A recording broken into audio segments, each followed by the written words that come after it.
Welcome to Marathon Swim Stories. I'm Shannon Keegan. Have you heard of the Swim Cube?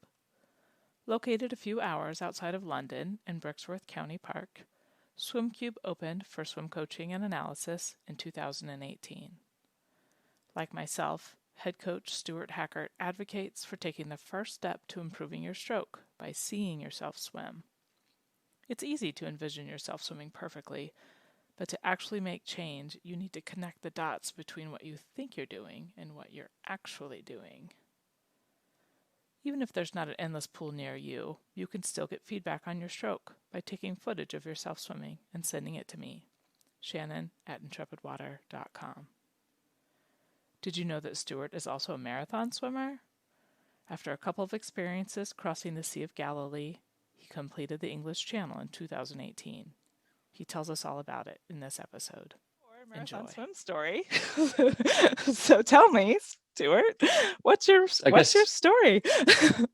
I guess that'll be fun for me actually, because a lot of I haven't really thought a lot about my own swimming. The last, I guess, 2 years it's flown by since I opened the Swim Cube. All my attention's been on that. Really kind of putting my own swimming aside for a little while, not forever certainly, but whilst I was in that setup phase and getting things going. So it's nice to chat, about where it all began a little bit. Yeah. So tell me, when did you start swimming? Are you a lifelong swimmer? Yeah, I am. Yeah. So I guess it starts the same way for lots of people, right? You have parents that are smart and go, I don't want my kid to drown if they fall off a boat. So they throw you into swimming lessons, like every parent should. I'll throw that in. And then you become a club swimmer and you plow up and down the pool and you get ferried all around the country by your parents to races. And then, like a lot of people I know, swimming is such an intense sport when you're young. And so the drop off in swimming, I see it with my own girls now, that the drop off's huge because you have to choose it above everything else when you're a kid. It's like swimming, gymnastics, and maybe some other sports. Right. Have this insane intensity around them. And I'm no different. So when I discovered that there are other things in life, I guess they took over and I stopped swimming, certainly from a competitive standpoint. University and beer and women and all that other stuff. Yep. And I said this on the call that I was on with Kerry the other night, and I say it again. What really restarted and rekindled my love of swimming, that was always there, was that whole period of time where open water swimming became this real thing. For a long time before that, it wasn't. It was something some crazy people did. Yeah. And then in the UK, I'm really talking from a UK perspective, but there'll probably be a similar story for you. There was Kerry Ann with her Olympic journey and really making something. She became like the face of the Olympics for the UK, doing her 10K stuff. There was the rise of triathlon. Like when I was a kid, I couldn't have told you what a triathlon was. And all of a sudden, all your mates are triathletes, every one of them. And I really had to try it. And so I don't know how long ago it is now. It must be pushing 10 years ago. I entered a small swim called the Great North Swim, mainly to have fun, to do something with my sister, because me and my sister weren't doing anything together like we used to, and we both used to swim. So we entered a 1 mile race in the Great North Swim, which is Windermere. I don't know if you're probably familiar with those swims, I guess, but I've heard of them. Yeah. Yeah, it's a mass participation thing up in Windermere. And I loved it. And I was good at it because I used to swim anyway, and you don't lose that. Right. From there, for me, it just kind of went, I'm an obsessive person. It went bigger and bigger. It was 1 mile. Then the following week, I entered another one that was 2 miles, and then 5K and 10K. And all in that first year. I think pretty much, yeah. Certainly within the first 2 years, I was doing kind of 10K races. And then it became something different. I moved away from the racing part of my brain and started to think, I wonder how far I could swim. You've probably heard this story a lot. Well, so far it sounds like a little like my own. I started with the 1 mile and then did the 10K the next year. Yeah, it's an addictive thing, and it as soon as I started swimming long, you suddenly get this different side of open water swimming, and it's that solitude side of it, like Zooms and phones and emails and family and jobs and all that stuff collides all the time, especially now, this day and age. And I found that I could really, that actually solitude is something that's quite difficult for me. I'm a very social person, but also very good for me. I think, and this is a grandiose statement to make, but I honestly think that marathon swimming made me more reflective and just a better person, actually. I love it. So I started off, the big goal for me at that point was to swim Windermere. I'd started there with the Great North Swim, doing 1 mile, and we got this boat to the start line. And I remember thinking on that boat, I'd love to swim the whole of this thing. That would be amazing. So 2 years after, it's 10.5 miles. Okay. So in American language, right. 17 kilometers or something like that. Okay. So I went back 2 years after that swim and did the whole of Windermere. I made horrendous mistakes on that swim that I look back at now and think, wow, you knew nothing. We all have to start somewhere, though. Yeah. I made a lot of mistakes, but I finished, and I felt great for doing so. And at the time, I had a job that meant a lot of international travel. I was in the pharmaceutical industry for 20 years or so in sales. So I took to wherever I would get sent with work, I would seek out the local open water swimming groups, and I would just swim with them. That's great. And that culminated in I met some amazing people in Israel, actually. There's this fabulous group of swimmers there. They go under the banner of SAFSAL. I don't even know what it stands for. SAFSAL. Look them up. Okay. You should interview some of them. They're just fabulous. Okay. And they invited me to swim the Sea of Galilee. And that honestly is my favorite ever swim. That's so cool. One of my clients wants to swim the Sea of Galilee. I mean, I would love to myself, but I admire her for just being something that she'd put out there. That's because she hasn't done a 10K, but she's got that hope. That's great. I'd be happy to chat with her because not just because I've done that swim, but because I know a lot of people that will help her. Okay. If she gets around to wanting to do it, then they're just such wonderful, warm people, and they'll want to help. That's great. So yeah, it was an adventure, I managed to wangle it as a work trip. I saw like one client and then got a taxi from Tel Aviv to the Sea of Galilee, stayed on a kibbutz the night before, got up at 3 a.m. and did this swim. And that was what's the distance of that one again? There's a story around this. You wanted stories. Yes. So the distance of that from end to end, I swam it south to north. I think in a straight line, you're looking at 21, 22 kilometers, something like that. Okay. I swam a lot further that day because that swim went very badly wrong. Well, I say that I managed to finish it, but it kind of was a bit strange, and I learned a lot. There was a group of us doing the swim that day that had invited me. I mentioned those swimmers, and they decided that me and one other swimmer were faster than the group, and we shouldn't swim with them because it would be, it's like if you're in a group and the pacing's really different. It's very hard. So they've got this main boat, right, that they're all swimming with, and then they've got this kayaker who's going to go with us because we're faster. And it was a really windy day, like much windier than they'd anticipated it being. I don't speak Hebrew, other than I know how to say I do not speak Hebrew in Hebrew. That's good. So we start swimming, and essentially our kayaker, we stop for our first feed and he's not there. This happens again on our second feed. Like, we're floating around in the water looking for our kayaker. Not cool. Your marathon swimming community will understand how frightening that is. Oh yeah. And then on the second one, when he did find us, he essentially said, "It's too windy. I cannot do this." And I cannot do this. Oh boy. And my brain's going, you're like in the Sea of Galilee on the border of Syria in Speedos. There is no getting out of this lake. because this kayaker doesn't want to do it. I'm wandering around asking for advice. So me and the other swimmer decide that the best course of action is to try to find the main boat. And we knew that it started to our right.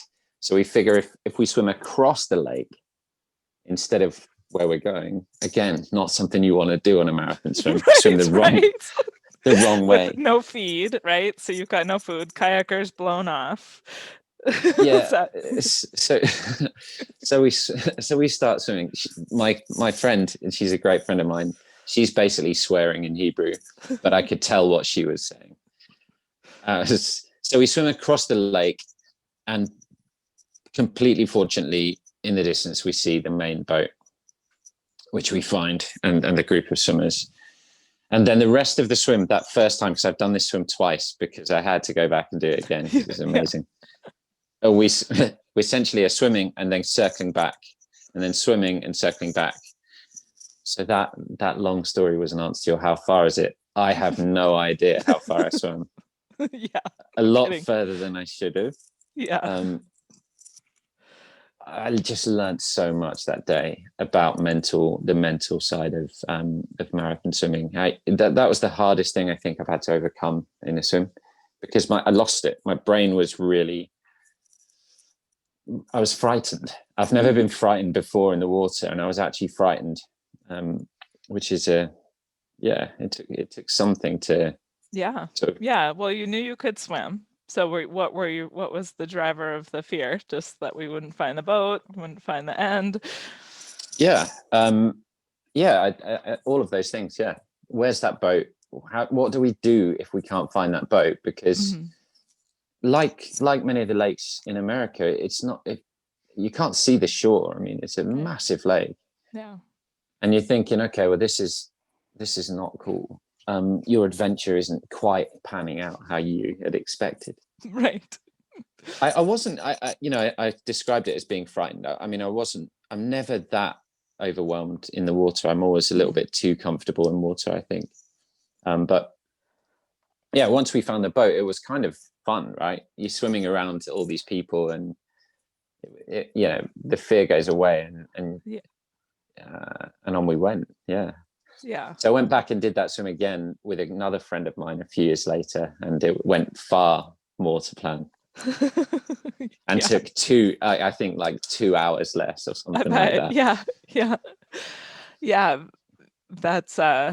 That's the first in 2011. I did a relay in search of Menfrey on Lake Memphremagog with a crew of people that Phil White, and if you're familiar with him, he's in the Northeast Kingdom of Vermont, close to Canada. Well, the lake spans the U.S.-Canada border, but there was parts.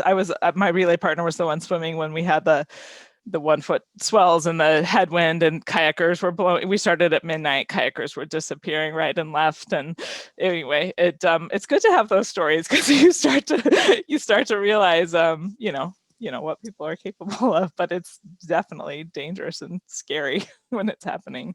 It's also those moments when they happen. Like everything, you never expect anything to go wrong, but you know that it can. Mm-hmm.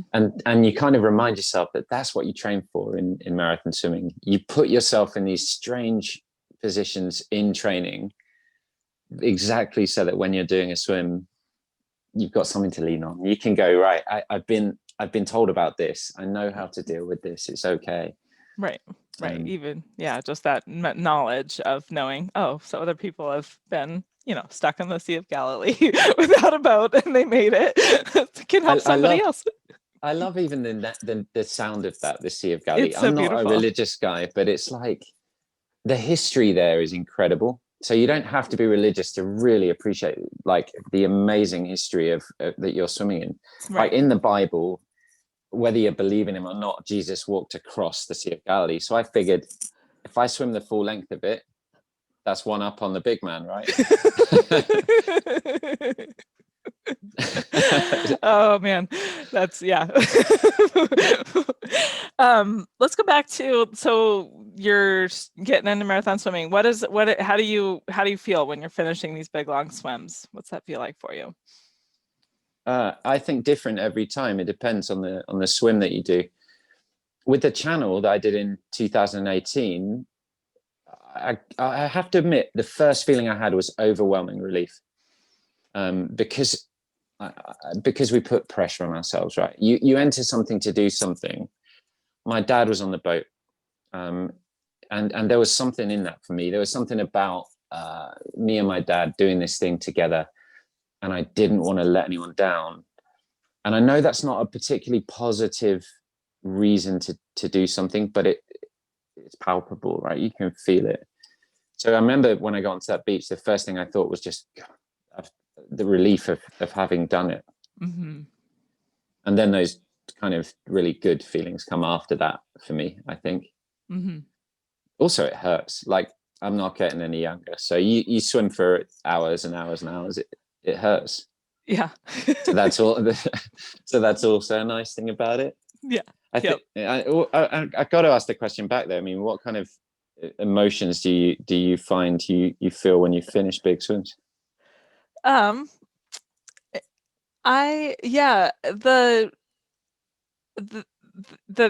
overwhelming sense of pride, and I guess my marathon swim story is kind of traverse like having kids, because it's just been this last decade for me as well. So it's but I always finish going, okay, well, I did that. What else could I do? Yeah. But the sense of relief, of course. But I actually, have you had that thing where you get upright again, and then your body's like has to regulate, like readjust to being like in that upright position, like getting all lightheaded and that stuff? I had visions when I finished the channel. I had visions of like running out of the sea like Daniel Craig. And so as soon as there was sand, I stood up and I started my like Baywatch type run, and I think I managed like 2 steps and I went face down. If you've been like horizontal for that long, you shouldn't be standing up. Right. Yeah. Quickly. Yeah. Right. Exactly. It's bad enough if you get off your own sofa too quickly, let alone right. That tired. Yeah. But yeah. I think there's something in that you said, about the kids and the family and people's reason for doing stuff. I say to people that one of the reasons I started to do marathon swims is because I'd gotten myself really unfit, and I've got these 2 kids, and I'm thinking, I want to show them that you can do stuff that even your old man can still like achieve big stuff if he puts his mind to it. There was a big part of that in there for me, that kind of, I guess, pride. You use the word to make them proud as well. Mm-hmm. Yeah. It's a big one. I think it was Evan Morrison that talked about that, like he said something like, you're familiar with Evan Morrison? Yeah. Marathon Swimmers Federation. Yeah. He talked about just like how it's this, it's something you'll always look back on. Like I did that, you always have that sense of pride, and it's really, it's something. I guess you could feel, if I had a gold medal from the Olympics, then maybe I feel that same pride, but that was not in my DNA. Like it, anyway, so it like finding marathon swimming, it's been a huge sense of pride and accomplishment that I just haven't found in other areas of my life. But it's something that you can achieve. There's a few other people I've talked to too. They're just like, like realizing, that you could be, that like you were talking about having been a former swimmer, but not finding, like you said, like this, the intensity of it, finding a way you can kind of channel that intensity into this like new way that you can start midlife, like, and that's what I just love about like the stories is like people start when they're 50, that maybe weren't even swimmers as kids. It's just, the stories are just amazing. I think, the emotional kind of attachment that I can hear in you actually when you're talking about this stuff, that is, I have to say this, and I say it all the time, that is also because this community, this open water marathon swimming community specifically, is incredible, right? So it's not just you wanting to do another swim or the next swim for you and to make your family proud. It's the fact that if you do this other swim, you're going to meet a whole bunch of amazing people. Yeah. Because I've met some of my favorite people in the world through this strange sport. It's a really incredible group of people. And as you said yourself, that it's made you a better person. And that's why I'm recruiting actively. I'm trying to make all of us better people by getting more people to be marathon swimmers. It does sound kind of self-indulgent to say that, doesn't it? That something has made you a better person. But I genuinely think it has. It made me calmer. Yeah. Like partly the solitude, but also partly just having this thing that's yours, that you're doing, and that your focus is there again. I don't know quite what it is, but I definitely feel a lot a lot more, a lot calmer, I think, is a good way of phrasing. Mm-hmm. It's interesting to see. I mean, I kind of, in just going through the stories, I hear that there's some people that kind of still have the intensity that want to like set records, and but and there's like the pioneers who want to do the next double, the next triple, the next, or the new routes. It's intriguing, but I think it's because it is internal, and the people are they're doing the self-investigation, and they're pushing themselves and their personal limits. I think that's where I think I was talking in someone else's story about how it's like this productive channeling of like the energies of kind of a competitive energy, but you're doing it to better yourself, maybe, but in the light of, you see other people doing these really cool things, and you're like, oh, what if I could do that? So not like in the, oh, I'm going to try to beat them, like maybe you will, but we never know if we'll have the same day. We never know. Like, there's so many factors about it that it can become, it's just yours at the end. I agree completely with that. I think there's lots in what you just said. One of them is that there's those people that want to set records and things. And for me, good for them, right? Because that's their thing. They want to go and I don't know, be the fastest or the first person to do something. Others it truly is just an internal individual thing. But you said at the end something that's really important in marathon swimming. There's too many variables to worry yourself about how long a swim takes. It has to be, I'm going to get in at this side and I'm going to get out at the other. And I learned that because it goes against my instincts, right? My instinct from club swimming is to go, the time it takes to do something matters. Right. And then, like in my own channel swim, it was horrendously windy, right? You can check on channel swims what the wind was like. It's my favorite thing to look at. Yeah. And especially at the end. So my pilot, it was a good tide, and I'm heading straight for the cap. And the pilot decides to turn left and take me into Wisson. Anyone that's done the channel knows that's further, right? It's like it's going to add an hour onto your swim. And it actually took me a while to realize, first up, the pilot did the right thing, because he didn't want me to land on a rock in 20 plus mile an hour wind. And secondly, it doesn't matter, because you got out in front, and that was the goal. Yeah. It does take a little bit with myself, just overcome that. How long did it take? Too many variables. Right. You can't compare one swim with another. Mm-hmm.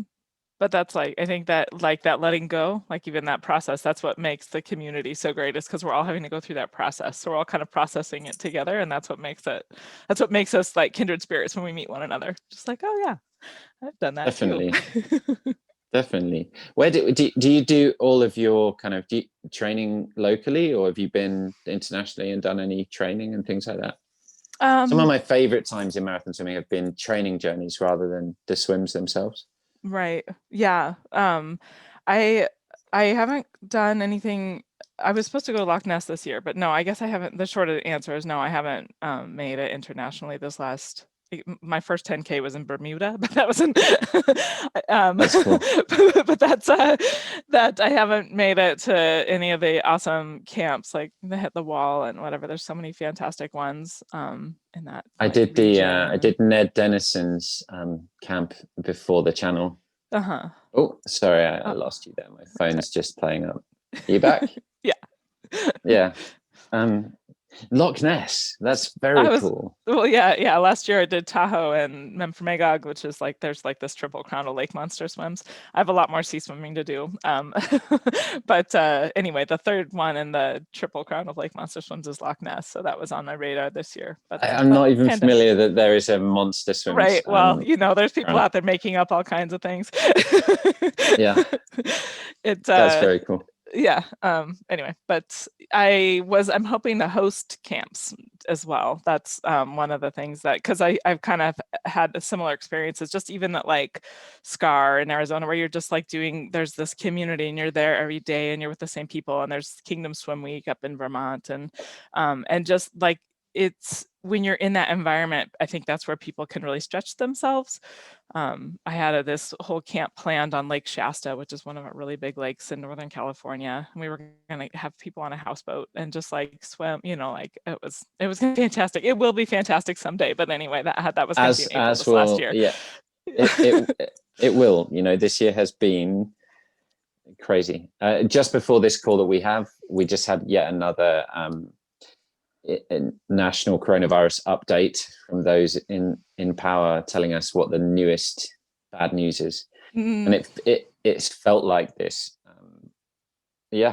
throughout. It's hard to remember I don't know that will go back so much, times, but yeah, it's BC, as it's called, before COVID.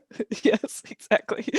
It will be back. The scientists solve it, and they are solving it, and once lots of vaccinations are rolled out, you can swim with the monsters again. I mean, we just all got to keep as positive as we can. I've definitely had my down low, really low times this year. I know a lot have. Yeah.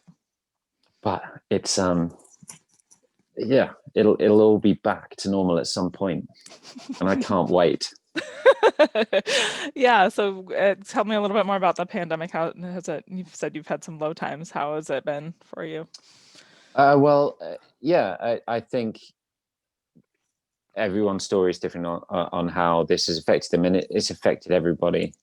For me, you alluded earlier on, I set up a swim business called the Swim Cube because I love it, right? This was my attempt, do this every day and you're never working again, because this is not work. Right. And the first year of Swim Cube passed and it was just everything I wanted it to be. It was fantastic. And then year 2 starts and this pandemic hits. And when you set up a new business, you don't have a lot of safety nets. I left a job to do it and everything else. And I've been closed for half a year because of this pandemic. Literally zero incomes, completely closed. It's very stressful. And my story is not unique in that sense. Small businesses all over the world are crying out, going, what do we do? But I'm still here and I'm very determined. I think I'm going to try and do some mental acrobatics and link that back a little to this marathon swimming thing. Good idea. I'm resilient because of that marathon swimming. Yep. And that resilience has been needed in spades in 2020. Yep. To be able to see the end of what appears to be a never-ending tunnel. Yeah. So I'll be back, and I'll be back doing what I love after Christmas, hopefully. That sounds great. That's why I started Marathon Swim Stories. I think everybody has something to learn from marathon swimmers getting through this tough time, and then comparing notes on it is helpful too. Just and the parallels, sometimes they fall through, but but you're resilient and you'll get through this. Yeah, you have to be resilient, right, to do marathon swimming. There is no way of doing those swims without that. Yeah. Whether you have it already, resilience, or whether you need to find it, the cliche is it's 80% mental. I totally agree with that cliche. I think it is. Yeah. But what do you do when it gets really hard? How do you get through those really scary, tough spots? How did you get out of the Sea of Galilee? How get over those fears?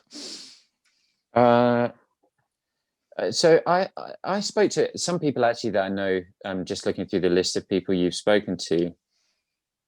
I talked earlier on about how amazing this community is. So I know from a personal point of view that the hardest part of doing the big swims for me was going to be the mental side of it. I'm not very good at being on my own. I never have been. If my family and wife go out for an evening, I'm going to be on my own for 5 minutes before I've called someone and said, hey, come round. It's not a good trait for something that's as isolating as a marathon swim. So I had to work on that as much, if not more, than my swimming, and try to find the tricks that I could use in swims in order to calm my own base instincts. I spoke to lots of people. I spoke to one of them you interviewed, a South African called Graham. Mm-hmm. I spoke to Ned Dennison. I spoke to others. Everyone's got their thing, right? Ned counts. It literally counts strokes. I tried that. It's awful. I couldn't stand it for more than a minute. Graham's got his army of minions that he visualizes walking around his body, healing himself. I tried that. It didn't work for me either. And I settled on, I like to play alphabet games. So my favorite one is to go through the alphabet. And with each letter, I'll think of somebody who I know, and I'll dedicate like 10 minutes to them. I'll think, how do I know them? Why do I care about them? What are they probably thinking about your idiot swim that you're doing? What matters about that person? And then I'll go through the whole alphabet and then I'll start again. And it passes a lot of time for me. And it feeds my social instincts to be thinking about people and not abstract stuff. I love that. Yeah. I love that. There was some swim I heard about, somebody was doing a swim for charity and they had people donate and they had picked a mile that they were donating for so that every time they would feed. And I just thought that was the neatest idea. It was so cool. I like the alphabet though. That's a way you could, at least try to keep track. I always tend to lose track, whatever I'm trying to sing or count or whatever, but that's okay also, too. When you play alphabet games, you realize it gives you a good idea of how bad your swim is getting. If you can't think of an animal beginning with E, for example, that happened to me in the channel. I yelled at the boat, just tell me an animal beginning with E, and my dad said, elephant, you idiot, carry on swimming. But that's what happens with your mind. You're just you're hopping around. your brain's hopping around all over everything. It can't keep track of animals. I like that. Exactly. But it's good. Sorry, go on. I was just gonna say, how do you think we can recruit more marathon swimmers? How can we include more people in the sport? Hey, I think that this weird year is gonna do that in spades. It really is. I don't know if this is happening in the States as well, but in the UK, the fact that they closed all the pools meant so many more people just tried open water swimming. Tons more people that had never considered it before. And I know from experience that if enough people try open water swimming, you're going to grow your marathon swimming community, because everybody's always looking, like you said, for the next thing. So that will do it. And also talking about it, like things like you're doing, is fantastic. I love hearing stories of the crazy swims that people are doing, the new ideas, all that stuff. It's happening. Yeah, we have you don't want your community to get too big though, because if it gets too big, then you're going to struggle to find your event, like the channel, right? It's hard to get a place for the channel. Yes. Yeah. It's like not on my radar because it's Yeah. Yeah. I love channel relays and things, but there's a whole lot of them. So what a wonderful sport. Everyone should do it, right? Right. Well, there's a lot of water in the world, so we don't have to all do the same channel. We could do all kinds of other places. I like that sentiment. I think it's true. I'm not looking to be a pioneer, but if I go somewhere where there's some bit of water that isn't like a well-known swim, they're the ones I enjoy the most, right? They're like, you feel like some sort of intrepid explorer or something if you go and swim some new place. Right. Yeah. Yep. And I guess my hope too, by recruiting and growing open water and marathon swimming, is that we can keep our water clean or get it cleaner and keep it clean and all that kind of stuff too. So we have to get everyone in the water. This Zoom thing that you mentioned that I did the other night, the other person speaking was Lewis Pugh, who is really big on that, ocean health. And I always feel guilty when I talk about this sort of stuff, because I think everyone feels this sense of, I don't really think I do enough in that regard. Right. Maybe I should. It's overwhelming, and when I get overwhelmed, I tend to freeze up. So I just move to something else. Not a good trait, but thankfully there's people out there that are trying to trying to figure out, to talk with world leaders, to do, mind-blowing swims. And yeah, and I'm with you. I could do more, and I don't know what to do. So if someone has a suggestion, I'm open to it. What advice would you give to an aspiring marathon swimmer? I'll give a few things off the top of my head. First of all, I'd say wherever you are in the world, whatever your swimming is like, find a coach that you can have a good relationship with. Work a bit on how you swim, because it will make your eventual marathon swims more fun. The easier they are and the better you swim and the less you get injured, the more fun and the more you'll get from it. So that's my first tip, and it's why I set up what I did. The second is get to know yourself. Take it seriously when marathon swimmers talk to you about the mental side of the event, and work on that as much as you're swimming. Make it something that you really kind of embrace.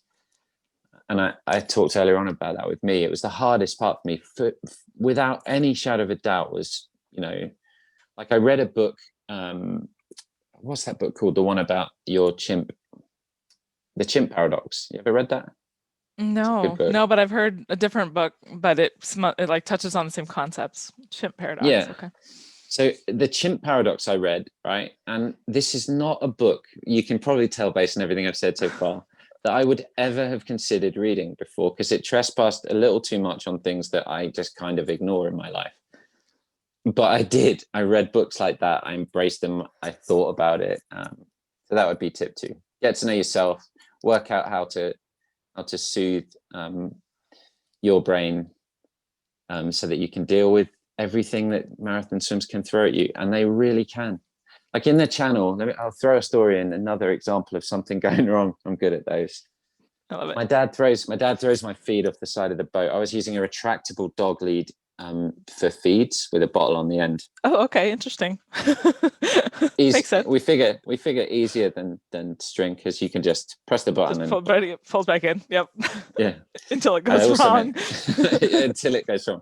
So I also mentioned that it was windy that day. So my dad throws the feed, my jelly babies, I need to add, were in one of those bottles. Okay. And the wind hits, the wave hits the boat, and the boat rocked big time backwards as he threw the feed in. And so it went straight under the boat. It wrapped around the prop and the boat stopped. Oh, no. Oh my God. I could see the bottles. It literally wrapped around the prop, the lead, the dog lead, and the bottles were clamped right next to the prop, just in front of the propeller. And I could see them from the water. And I'm thinking, I remember Ned talking on this training camp that I did about a lobster pot could get caught around the boat, and you could be swimming around the boat for hours. You need to be ready for that. And I'm thinking, oh my God, like, why does this happen? So I start swimming towards the boat, because I'm figuring I'm the only one that can free these things. The observer shouts at me, do not go near the boat. You cannot touch the boat. And I'm thinking, well, who else is going to do it? Like, it was one of those moments where your brain again starts playing tricks on you. It felt like hours, but it was probably just minutes. And then they gunned the propeller, and it ripped through the lead, and it ripped through both the bottles. I lost all my jelly babies. Oh, no. That's the sad conclusion of my story. This stuff happens. Like you hear about it, but it just happens, doesn't it? Things never are quite, you can't plan a marathon swim properly. Nope. You've got to be ready for anything. That's the preparation, like you said. It's a good one. Do you have any of those moments in swims where it's been like, I did not anticipate this thing happening? You must. Inevitably there's the things that I didn't anticipate happening, but I only have one more question for you, and then unfortunately I have to run to another swim story. I packed them up today. So that's okay. You gotta tell me what marathon swimmers have inspired you. What a good question that is. Okay, I'm going to give you 2 answers. One of them's an obvious one. Kerry-Ann herself, different kind of swimming, Mm-hmm. that racing instinct, but that definitely inspired me to start, like watching people like Kerry-Ann in the Olympics. I know so many amazing marathon endurance swimmers, I'm going to pick one from your part of the world that I just think's great, who I met on a course, and that is Mo Montgomery in the States. She's a wonderful lady.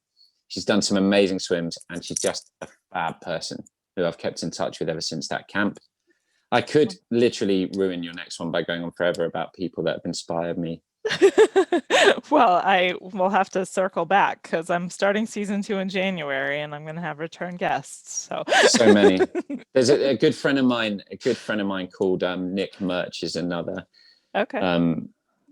He's another wonderful human being. He's done some amazing swims, including the North Channel, which he made look easy because he's incredible in the water. Mm-hmm. And he's also been amazing this year with what he's done, like frontline NHS as a consultant. Wow. Yeah, I'd put Nick right up there. Amazing guy. All right. I'm going to have to get some contact info from you so I can reach these people. Yeah. Well, Kerry Ann said to me the other night that I should start like a Swim Geeks Anonymous group. So maybe I'll do that and just get everyone chatting.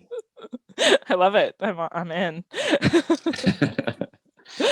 Thank you so much, Stuart. It's been wonderful hearing your story. I love it. It's been lovely to talk to you. Hopefully 2021 brings all the swims and Loch Nesses and things that you want. the things that we're looking for. All right, I'm going to be in touch, but thank you for your time today. Pleasure. You take care. Okay, bye. Bye-bye.